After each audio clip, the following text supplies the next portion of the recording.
Afternoon, Andoni. Afternoon. I guess we'll start with the big news that's happened over the course of the last few days. The club has confirmed that Dean Huijsen is going to leave at the end of the season and join Real Madrid. Can you just talk us through what's happened over the last few days and weeks from your perspective? Because obviously you're losing a really important player, but the key thing is he wants to stay and do the rest of the season. Yes, I think for someone that is just 20, I think he has managed these situations quite well. I haven't noticed anything training.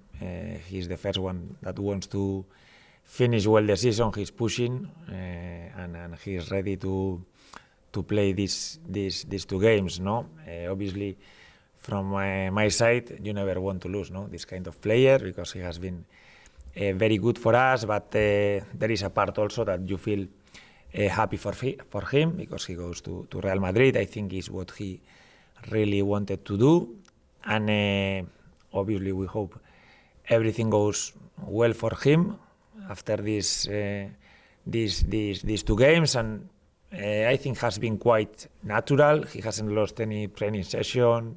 He has everyone also has I think has acted quite natural, and obviously for the club there was a chance that this could happen, and also it gives the club time now in the market also to prepare for next season, and that's overall the feeling we have. Yes. What does it say about Dean, the fact that he wants to finish the season and play for Bournemouth?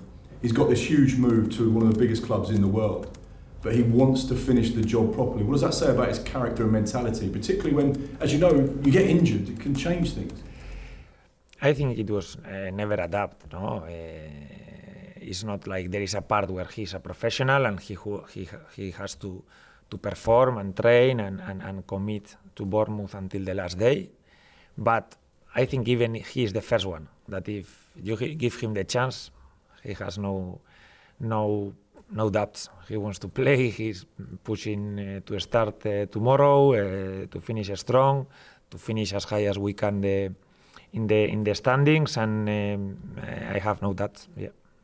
And you, of course, know La Liga inside out. You played in it, you coached in it, you understand it. You know the rigours and the expectations on a club like Real Madrid. Do you think Dean's got the qualities to go into that massive club and show all the things he's done here at Bournemouth on that level, on that stage, under that pressure? Yeah, I have no doubt that he's ready for this jump. Real Madrid is, probably the biggest club in the world, or one of the biggest. But I think he has the level. He has the level, and not only in the football side, also the maturity, the confidence in himself to go there and perform. Obviously, he knows he will have a big competence to play, but I trust him a lot, and I think he's going to be very good for Real Madrid. Yes. How much pride do you take and your coaching staff take, because you brought in a young player and paid 12-13 million pounds, and in 9 months turned him into 50? What does that say about the setup, the club, and what you've done on the grass with your staff? Obviously you feel proud, but it's not like we received a player that was not very good and then after one season, has been amazing and we've improved him massively. And no, when he came here, day one, he was very good already. It's true that we've helped him in the process, of discovering the Premier League, even professional football, because he did have very few minutes, at a high level, and it has been a pleasure for us, to help him in this process, and we are sure that he's going to continue this development. He's going to become even better. And finally, on this subject, I guess the challenge you now have with Thiago and Simon is, can you find another Dean Huijsen? How do you replace someone of his quality?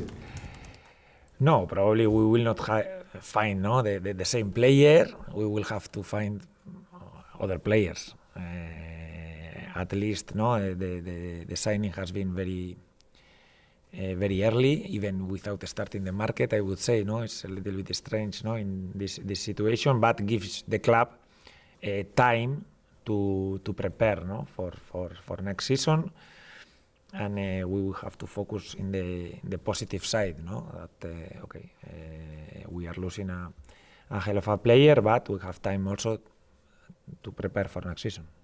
Up next, Man City. What's the Bournemouth team news? Have you got any doubts, any question marks, or any players coming back?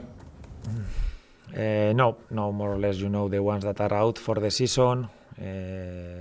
Obviously, we have Alex Scott after the other day, and the ones we didn't have against Villa. No, we are gonna finish, yes, pretty thin. We will need some young players on the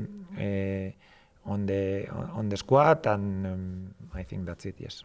Did you watch the FA Cup final at the weekend? Was it a moment for you to make notes and laptops, data, work out a game plan? What did you think? Yeah, obviously there was a part of us, no, that we were watching the game because our chances, no, to play in Europe were very, very affected by the result of the competition. There is a part where you are preparing to play against City. I think the approach from City is going to be different, or has been different against us, and probably the game will be different from how the game developed against Palace. But also, even if it means we have less chances not to qualify for Europe, I think we have to congratulate Palace, because a team that is not probably the 6-8 teams that normally are fighting for titles, winning a title like the FA Cup, I think is good overall for the league and for football. Yes. And just finally for me, how do you see the race for Europe now? It seems quite amazing that Bournemouth have had this brilliant season, but you're currently in 11th, which perhaps doesn't reflect how good this campaign has been. Does it feel like you need to get 8th now? You have to win your last 2 games, otherwise you won't get European football? No, I think we have now very reduced options to play in Europe. I think I don't know if anecdotal, but you need, I don't know how many results to go to your way. But from all those results, I think the most difficult one is ours, because we are playing away against City in a game where they are in need to play for Champions League. So it's not the scenario that you want, but it's the one we have right now, no? And we have to try to go there and play our game. But it's true that after the FA Cup final, the chances to get Europe are very limited. Yes. Thank you very much. Good luck. Thank you. Thank you. With Alex Scott, how long does a fractured jaw keep you out for? With Alex, we really don't know. I think he has gone already to this place where they design a mask with everything, no? So he can, let's say, take the risks. It will depend how comfortable he is with this. I think the surgery went really well, and he looks good, apparently, and he's doing stuff. But it will depend on the mask, if he feels comfortable with the mask, if he is positive to accept, no, the risk or the chances of another hit. But I think has gone quite well, but definitely cannot play, no. Tomorrow, I don't know. Probably thinking in the Euros and this, I think he could have a chance with the mask, and I think he's positive. Does it presumably it affects him eating and everyday life? I mean, what sort of shape was he in the days after it happened? No, now Alex is in a place where he has to eat with a straw. It's like this. I don't know for how much time, but yes, it's a big thing. It's not a it's a surgery in the jaw, and now he has to be. But I think it's a matter of days. I suppose after the surgery, and after he will be fine.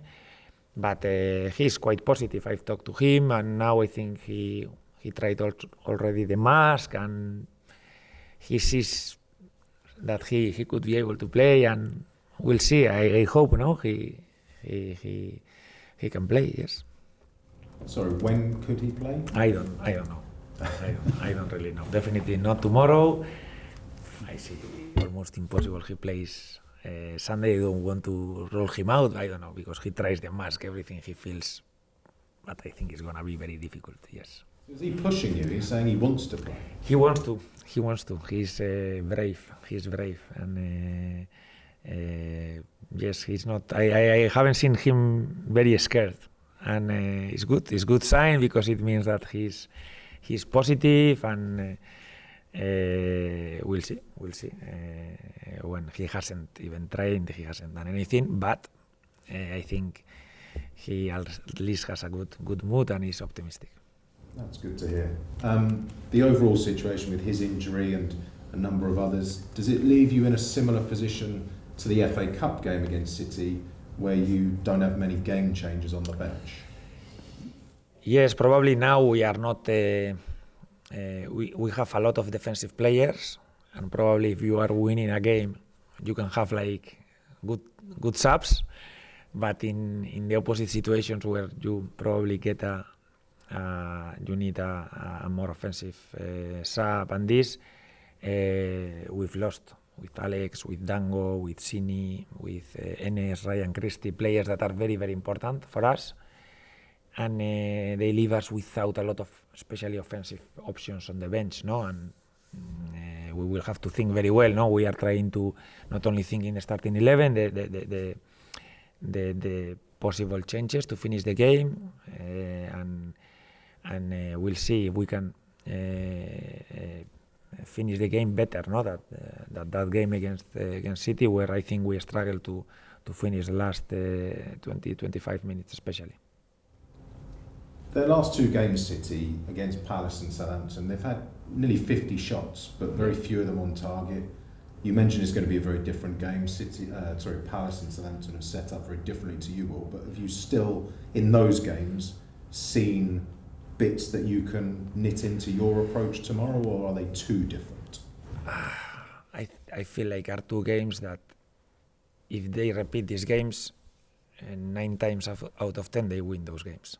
You know, you need your keeper to save a penalty, to them to hit the post, the offside goal, you know, the 50-50 situations to go to your side. I think, as you said, no, they've had like 50 something shots in 2 games. I would be very happy if we win like this also, you know, but normally in those scenarios, I think they win most of the games. And to win or to get a result against City away, you need some of these things to happen. You need your keeper to be amazing. You need their forwards probably to have their best day. But we have to do a hell of a job after this. You have to do a hell of a job, and then some things have to happen to your side, like we saw against Arsenal. You have to score the set play. You have to score things that you have to get very, very good. But it starts of doing a very good job and keeping the game alive. No? You did do so many of those things in the game at home, and it's easy to forget because they haven't been the all-conquering team this season in the end as they have in previous seasons. But back then they were on a 35 game unbeaten streak in the Premier League. That win, can you remember it having you've won so many big games, but that one, did it have a particularly big impact on the club and players? That one was for me a big one because it was November and they hadn't lost a game in the Premier League all the year 2024. So we are talking about a lot of months without losing a game. So it meant like something big for us. I suppose for them it was opposite, but even playing at our very best, highest level, I remember one post that Haaland hit at the end. So you need certain things to happen to your side. I think especially they are in a moment since we played them in the Cup where they are even playing better. They are pressing better. They are allowing opposition teams basically nothing on the ball. They are, if you see the possession stats where they play for the last 2 months, they don't give you anything. You have to be very patient, mentally very ready to suffer, because no one is having a lot of chances, no one is having the ball against them. And I think I felt these last 2 months, they are really pushing to finish well, yes. You'll be looking to spoil Kevin De Bruyne's last home game, his sort of farewell to the Etihad. Thinking back over his career, have there been moments where you remember seeing him and he's taken your breath away? Kevin De Bruyne has been one of the best players, no, of the last decade, I would say, no, not in the Premier League overall in football. It's a pleasure to be there in his last game, no, at the Etihad, but we want to be like just not like the guest that you have there. So someone has to be there in front, and they play the game they want. No, we have to go with everything we have to make them uncomfortable. But it's obvious, whatever it happens, we will be the first ones, no, to congratulate him for everything he has done, and I'm sure, no, it's gonna be a great night for him. Yes.